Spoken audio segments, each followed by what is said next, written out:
Alors dans cette section, on va s'intéresser au réseau gravitaire. Alors pour prendre un exemple, on va faire un réseau d'eau pluviale.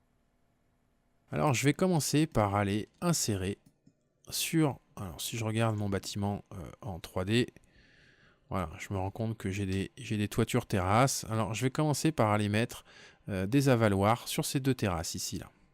Donc au niveau 2. Au niveau 3, pardon. Voilà, au niveau 3. Je vais aller charger une famille de naissance EP.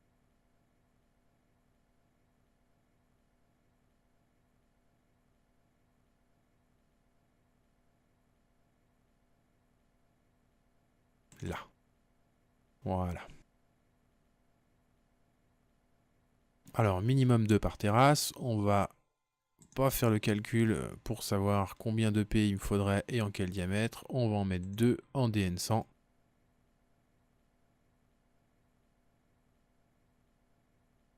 Voilà. Mon réseau va donc être à l'étage du dessous, au niveau 2. Alors, je peux voir mes naissances qui sont ici au niveau 2. Certainement parce qu'elles passent dans ma plage de vue. Alors, si je regarde ça en coupe.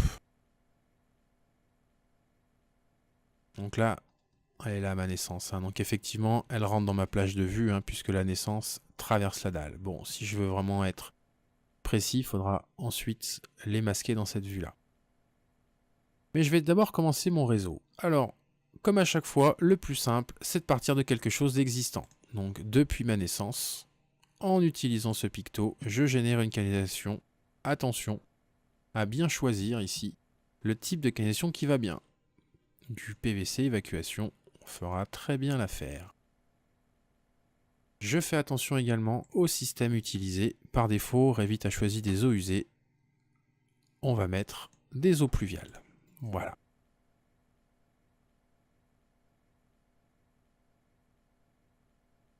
Alors, mon réseau, je vais faire parcourir en faux plafond ici, tourner ici pour me jeter dans la gaine technique. Et ensuite, je viendrai raccorder la deuxième naissance sur ce collecteur.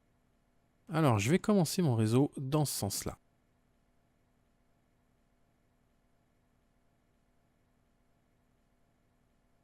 Et là, je vais demander à Revit d'appliquer une pente pendant que je chemine. Alors, on n'a pas encore vu cette possibilité-là. Je demande à Revit de dessiner une canalisation.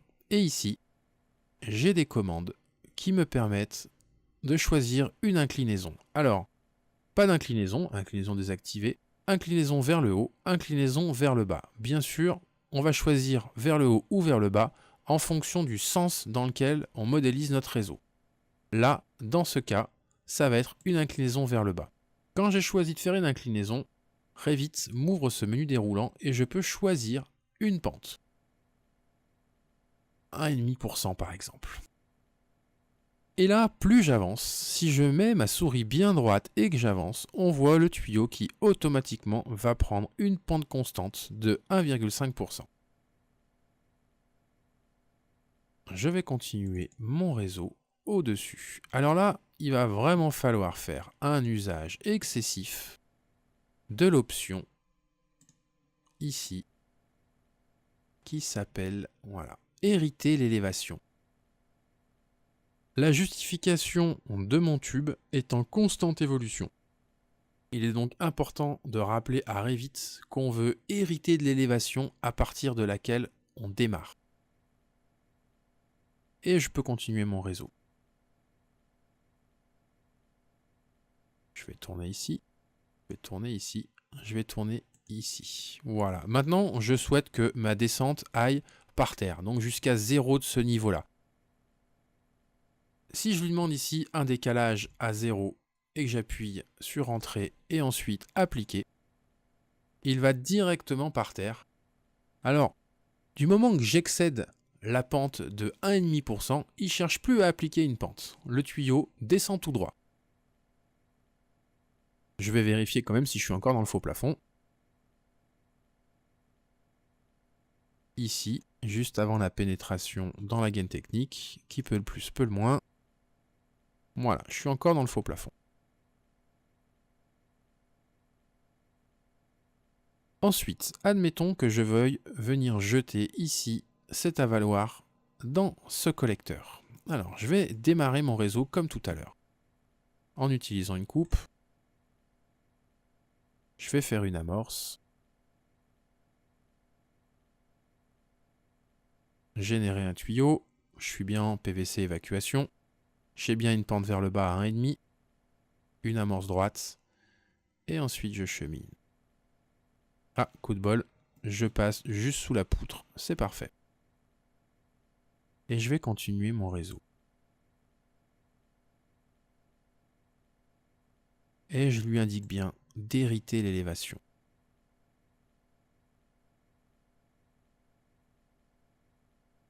Voilà, je voudrais faire un raccordement ici. La difficulté qu'il va y avoir, c'est qu'il faut impérativement que les axes se rencontrent. Et là, si vous demandez de le faire automatiquement, ça se passera très mal.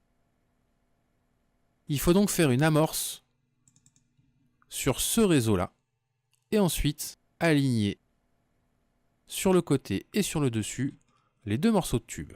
Alors, pour créer une amorce, bon, j'utilise le raccourci copier à l'identique. Je spécifie bien à Revit que je veux hériter l'élévation du tube à partir duquel je pars. Mais cette fois, je vais vers le haut. Toujours pour 1,5%. Et je fais une amorce. Alors, j'aurais pu déjà aligner par rapport à ça. Aligner ça. Et ensuite... Alors, si je remonte cette partie du réseau, je ne passerai plus la poutre. C'est donc celle-ci que je vais descendre. Donc je vais aligner par rapport à cette branche mon départ de réseau. Là, ils sont parfaitement alignés. Et là, ils vont pouvoir se raccorder. Je vais supprimer celui-là. Voilà. Maintenant, imaginons que je veuille orienter une culotte à 45 degrés. Alors, je vais faire un autre départ de réseau. Je vais mettre aucune inclinaison. Je vais hériter l'élévation. Et je vais faire un départ. En toute logique, on pourrait utiliser la commande rotation. Je vais changer un peu la profondeur de coupe pour qu'on regarde que ce qui nous intéresse. Voilà, cette culotte. Voilà.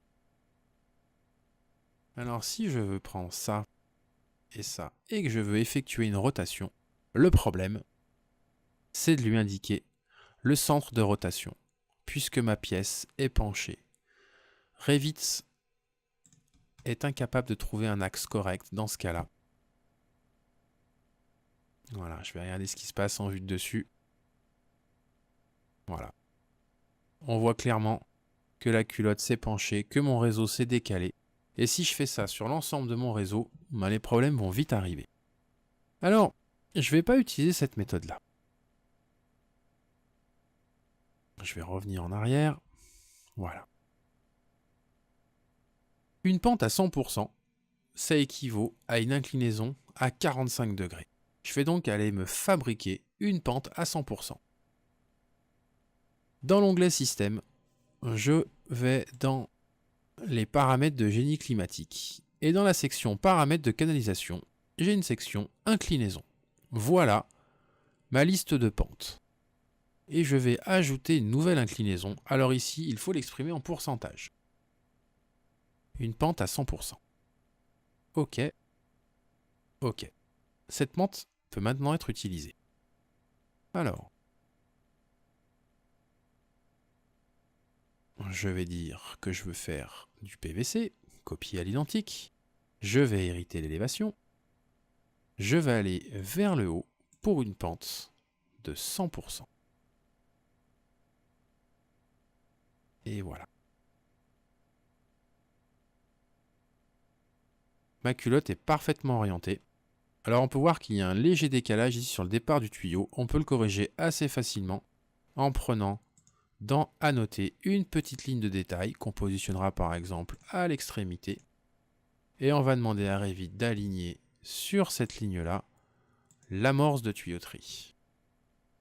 Là, c'est parfait, c'est bien droit. Et si je veux continuer mon réseau, j'ai juste à aller dans une coupe et à dire que je veux dessiner de la canalisation. Attention, toujours vers le haut, mais pas à 100% cette fois-ci, à 1,5 par exemple. Et je peux continuer tranquillement mon réseau. Alors cette astuce de la pente à 100%, on pourrait la faire pour orienter une culotte à 30 degrés, à 60 degrés. Il suffit juste de faire une règle de 3 pour trouver la bonne pente.